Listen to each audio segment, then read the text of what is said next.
আমরা কেবি সেন্টারে একবার গিয়েছিলাম আমি, তো আবার যেতে যাওয়ার পরে দেখলাম তোমরা ঠিক কত ঘন ঘন জিনিসটাকে এনকারেজ করে এই জন্য তাদের ক্লাসের মধ্যে টাইম দিতে পারতাম বিকেলে।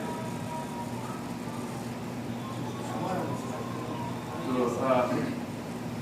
সুতরাং আমরা যেটা এখন করতেছি গত সপ্তাহ থেকে শুরু করেছি আমরা, যে আমরা এয়ারপোর্টে যখন আসে আমাদের নতুন যারা অ্যারাইভাল তারা আমরা এয়ারপোর্টে গিয়ে আমরা তাদের সাথে প্রথম সাক্ষাৎ করি এবং ব্রিফিংটা করার চেষ্টা করি, যাতে একটা তাদের আস্থার পরিবেশ সৃষ্টি হয় যে এখানে এমবেসি আছে, তাদের সার্ভিস দেওয়ার জন্য এই আস্থার পরিবেশটা সৃষ্টি করার জন্য চেষ্টা করতেছি। মূল কথাটা হচ্ছে যে আপনাদের এবং আমাদের মাঝে যেন কোনো দেয়াল না থাকে, আপনাদের মাঝে আমাদের মধ্যে যেন কমিউনিকেশনটা বেটার হয় এবং আমরা আপনাদের যেটা প্রাপ্য সেই সার্ভিসটা দিতে পারি, যেন আমাদের সার্ভিসটা আরো ভালো করতে পারি। আপনাদের সাথে আরো কথা হবে ইনশাআল্লাহ পরে এবং আরো পরের অনুষ্ঠানে।